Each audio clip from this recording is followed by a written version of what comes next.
रामगढ़ नाम का एक छोटा सा गांव था। उस गांव में माधव नाम का एक गरीब किसान रहता था।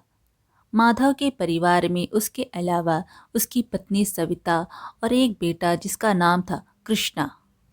माधव अपने परिवार के साथ बहुत खुशी खुशी रहता था।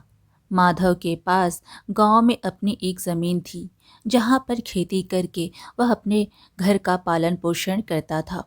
परंतु अब उसकी वह ज़मीन पहले की तरह उपजाऊ नहीं रही थी। धीरे धीरे उसकी ज़मीन से फसल की पैदावार भी कम होने लगी थी। एक दिन इसी चिंता में वह अपने ज़मीन के पास बैठा होता है और कमाने का कोई और ज़रिया सोचने लगता है। दिन प्रतिदिन मेरे इस ज़मीन से उगने वाली फसल कम होती जा रही है। लगता है मुझे अब कोई दूसरी ज़मीन लेकर काम करना होगा, या तो कोई और ज़रिया ढूंढना होगा कमाने का।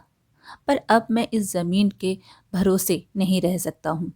चलो एक बार चल के सविता से राय लेकर देखता हूँ, वह क्या कहती है इस बारे में।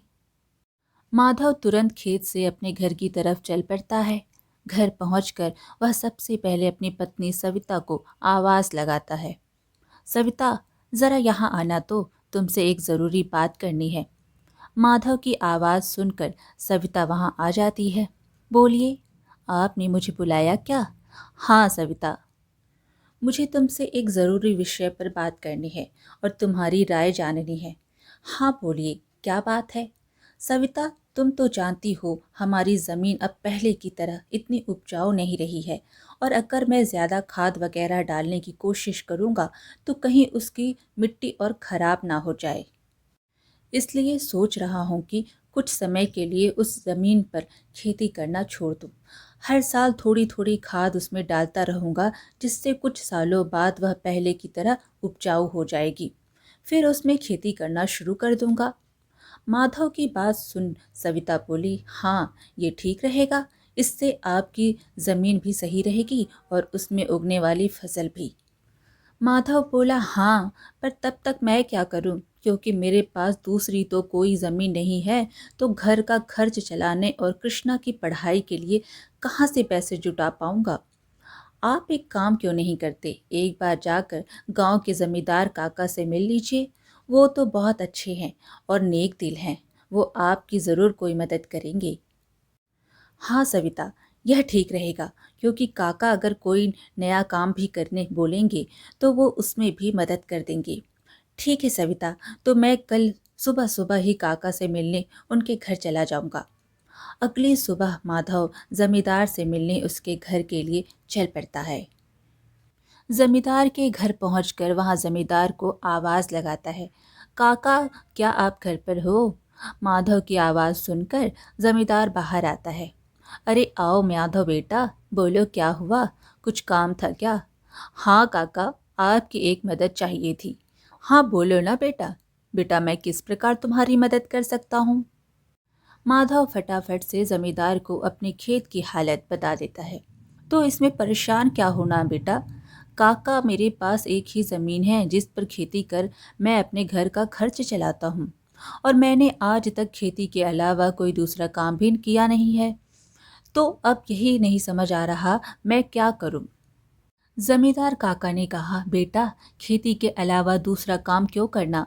तुम एक काम करो, मेरे पास गांव के बाहर एक जमीन है, तुम उस पर खेती करो। काका, पर इससे तो आपका नुकसान हो जाएगा। नहीं बेटा, कोई नुकसान नहीं होगा। इसी बहाने तुम मेरी जमीन की देख रेख भी करोगी, क्योंकि अब तो मेरी उम्र भी हो गई है और मेरा बेटा भी शहर में रहता है। तो इससे तुम्हारा भी भला हो जाएगा और मेरी भी थोड़ी जिम्मेदारी कम रहेगी। ठीक है काका, अगर ऐसी बात है तो मैं कल से ही उस खेत पर काम करने चला जाऊंगा। माधव जमींदार को धन्यवाद कहकर वहां से अपने घर के लिए निकल जाता है। माधव अपने घर पहुंचकर सविता को सारी बात बता देता है। सविता बोली, यह तो बहुत अच्छा है, यानी आपकी सारी चिंता ही खत्म हो गई। हाँ सविता, अब मैं काका के खेत पर बहुत मेहनत करूंगा और कोशिश करूंगा कि एक दो और खेत खरीद लूं, क्योंकि भविष्य में ऐसी समस्या आए तो उसके लिए हम तैयार रहें। अगली सुबह माधव जमींदार के खेत पर काम करने निकलने वाला होता है तो सोचता है काका की जमीन गांव के बाहर है तो शायद शाम को आते आते देर हो जाए, इसलिए सविता को बोलकर जाता हूँ। सविता, सुनो, काका का खेत गांव के बाहर है तो मुझे शाम को घर लौटने में थोड़ी देर हो सकती है, तो अगर मुझे देर हो जाए तो तुम और कृष्णा खाना खाकर सो जाना। सविता बोली, ठीक है, पर आप अपना ध्यान रखना और हाँ, 1 मिनट रुकना, मैं आपके खाने का डिब्बा लेकर आती हूँ, वह लेकर ही जाना। फिर क्या था, माधव अपना खाने का डिब्बा लेकर गांव के बाहर वाली जमीन पर काम करने चल पड़ता है। चलते चलते कुछ समय बाद वह गांव के बाहर वाली जमीन पर पहुंच जाता है। चलो, अब पहुंच गया हूँ तो फटाफट से खेत पर काम करना शुरू कर देता हूँ। माधव अपनी कुदाल उठाकर खेत पर काम करना शुरू कर देता है। माधव को अभी काम करते कुछ समय हुआ ही था कि तभी पीछे से एक सांप आकर उसे काट लेता है। सांप के काटने के कुछ समय में ही माधव चक्कर खाकर वहीं गिर जाता है। यहाँ माधव सांप के काटने से बेहोश हो चुका था, पर गांव के बाहर होने के कारण उसकी खबर अब तक उसके घर वालों तक नहीं पहुंची। सुबह की अब रात हो जाती है और सविता माधव का इंतजार कर रही होती है। तभी कृष्णा अपनी माँ से पूछता है, माँ, पिताजी अब तक क्यों नहीं आए? बेटा, तुम्हारे पिताजी आज काम करने जमींदार काका की गांव के बाहर वाली जमीन पर गए हैं और उन्होंने मुझे बोला भी था कि उन्हें आते आते देर हो जाएगी, पर अब कुछ ज़्यादा ही समय हो गया है। माँ, आप क्यों फिक्र कर रही हो? पिताजी ने जब बोला था कि उन्हें आने में देर होगी तो कुछ सोच समझ कर कहा होगा।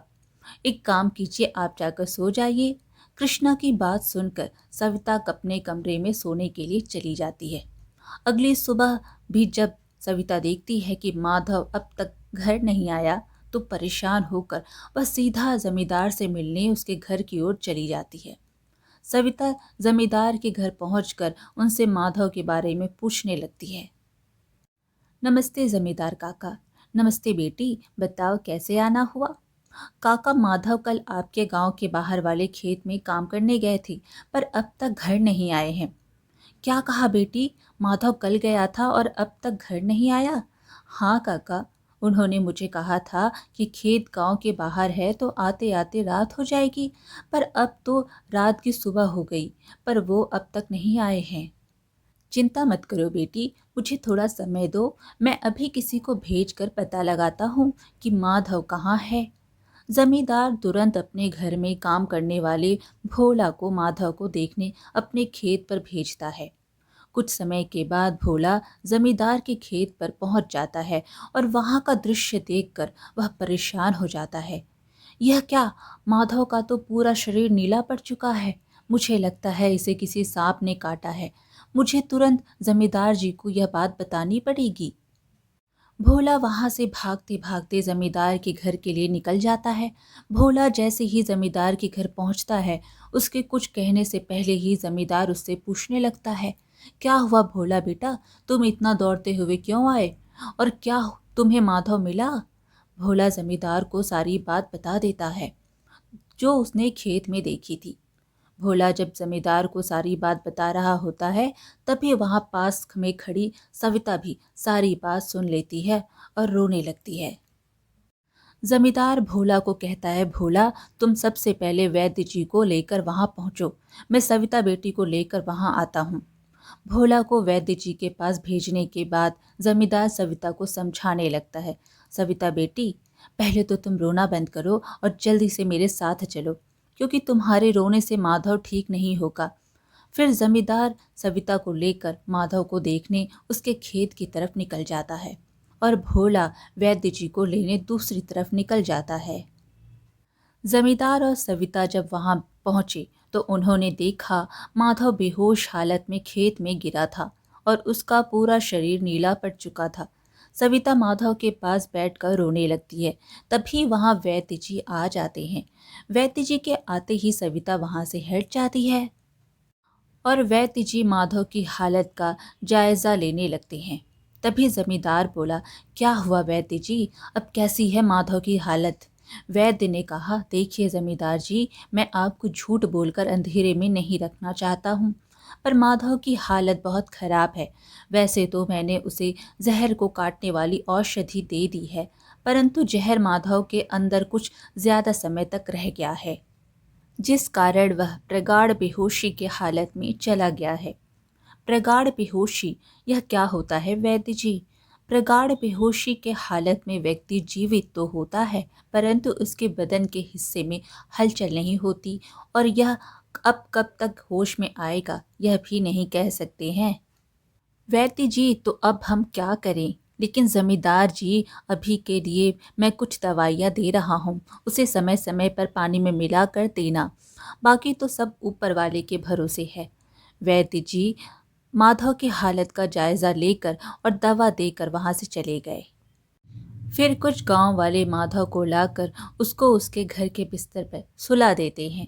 तभी जमींदार सविता से ही कहता है, देखो सविता बेटी, तुम बिल्कुल चिंता मत करना, तुम माधव की अच्छे से देखभाल करो, देखना वह बहुत जल्द ठीक हो जाएगा, और तुम्हें अगर किसी भी चीज़ की कोई भी ज़रूरत हो तो मुझे ज़रूर बता देना, और हर महीने मैं तुम्हारे लिए और कृष्णा के लिए कुछ पैसे भेजता रहूँगा, पर तुम हिम्मत मत हारना। सविता बोली, आपका बहुत बहुत धन्यवाद काका, आप हम लोगों की बहुत मदद कर रहे हैं। जमींदार फिर वहाँ से सविता को दिलासा देकर चले जाते हैं। जमींदार के जाने के बाद वहाँ कृष्णा आ जाता है और अपने पिता की हालत देखकर सविता से उसका कारण पूछने लगता है। माँ, यह पिताजी को क्या हुआ है? बेटा, तुम्हारे पिताजी को कल खेत में सांप ने काट लिया है, जिस कारण वह बेहोश हो गए हैं। माँ, तो अब पिताजी होश में कब आएंगे? बेटा, वैद्य जी ने कुछ दवाइयाँ दी है और उन्हें समय समय पर पिलाने कहा है। उन्होंने बोला है कि उन दवाइयों से वह बहुत जल्द ठीक हो जाएंगे। पर माँ, पिताजी की ऐसी हालत है तो अब हमारे घर का खर्च कैसे चलेगा? बेटा, तुम उसकी चिंता मत करो, मैं हूं ना, मैं सब संभाल लूंगी। नहीं माँ, आप क्या क्या करोगी? आप पिताजी का ध्यान रखोगी, आप घर संभालोगी, घर का खर्च देखोगी। माँ, आप बस पिताजी का और घर का ध्यान रखो, मैं अब खेत पर काम करके घर का खर्च चलाऊंगा। कृष्णा की ऐसी बातें सुन सविता भावुक हो जाती है। नहीं बेटा, तुमको काम करने की कोई ज़रूरत नहीं है, मैं सब संभाल लूँगी, तुम बस अपने पढ़ाई का ध्यान रखो। तुम्हारे पिताजी का सपना है कि तुम बहुत बड़े अफसर बनो, और मैं तुम्हें वह बना कर रहूँगी, भले उसके लिए मुझे कितनी भी मेहनत क्यों ना करनी पड़े। फिर सविता कृष्णा को वहाँ से पढ़ने भेज देती है। सविता खुद से कहती है, मुझे अब कुछ करना ही होगा, क्योंकि मैं अब माधव का ठीक होने का इंतज़ार तो नहीं कर सकती हूँ। मुझे अब खुद जाकर खेती करनी होगी, और हो सके तो कोई और काम भी देखना होगा। अगली सुबह सविता सीधे जमींदार से मिलने पहुंच जाती है। नमस्ते जमींदार काका। नमस्ते बेटी, कैसे आना हुआ? और माधव की तबीयत अब कैसी है? काका, माधव की तबीयत फ़िलहाल तो वैसी ही है, और मुझे आपकी एक मदद चाहिए थी, इसलिए मैं आपसे मिलने चली आई। हाँ बोलो ना बेटी, मैं तुम्हारी किस प्रकार मदद कर सकता हूँ? काका, मैं चाहती हूँ कि जो ज़मीन आपने माधव को दी थी काम करने के लिए, आप मुझे उस पर काम करने की इजाज़त दे दीजिए, ताकि मैं उस पर काम करके अपने घर का खर्च और कृष्णा की पढ़ाई करा सकूं। बेटी, पर तुम्हें वहाँ काम करने की कोई ज़रूरत नहीं है, मैं हूँ ना, मैं तुम्हारे घर के लिए जो भी खर्च लगेगा हर महीने भेज दिया करूँगा। नहीं काका, आपने अब तक हमारी बहुत मदद की है, अब आप बस मुझे आपके खेत में काम करने की इजाज़त दे दीजिए, मैं अब खुद काम करके अपना घर चलाऊंगी। जमींदार सविता को बहुत समझाने की कोशिश करता है, पर सविता जमींदार की बात मानने को तैयार नहीं थी। आखिर में सविता की बातें सुनने के बाद जमींदार सोचने लगता है, मुझे लगता है सविता मेरी बात नहीं मानेगी, पर अगर वह काम करने इतनी दूर जाएगी तो माधव का ध्यान नहीं रख पाएगी। एक काम करता हूँ, मैं सविता को मेरी गांव के अंदर वाली ज़मीन पर काम करने के लिए कह देता हूँ, ताकि वह खेतों पर काम भी कर सके और अपने घर का ध्यान भी रख सके। ठीक है सविता बेटी, मैं तुम्हें अपने खेत पर काम करने की इजाज़त तो दे सकता हूँ, पर तुम्हें मेरी एक बात माननी होगी। हाँ काका, बोलिए ना। बेटी, तुम्हें मेरे गांव के बाहर वाले खेत पर काम करने की कोई ज़रूरत नहीं है। मेरे पास तुम्हारे घर के नज़दीक भी एक खेत है। तुम वहाँ काम कर सकती हो, ताकि तुम अपने घर का और माधव का दोनों का ख्याल रख पाओगी। काका, यह तो और भी अच्छा रहेगा। इससे तो मेरी बहुत मदद हो जाएगी। बेटी, पर एक छोटी सी समस्या है। वो खेत बाहर वाले खेत से थोड़ा छोटा है। हाँ, तो कोई बात नहीं है काका। वो खेत मेरे घर से नज़दीक है, वही बहुत बड़ी बात है। मैं खेत में काम करने के साथ साथ दूसरे के घर का काम भी करना शुरू कर दूंगी, ताकि उन पैसों से मैं कृष्णा की पढ़ाई का खर्च निकाल सकूं। बेटी, पर तुम्हें इतना काम करने की क्या ज़रूरत है? काका, मुझे काम करना ही होगा। माधव का सपना था कि कृष्णा पढ़ लिख कर बड़ा आदमी बने। अगर मैं मेहनत नहीं करूंगी तो उसका सपना अधूरा रह जाएगा।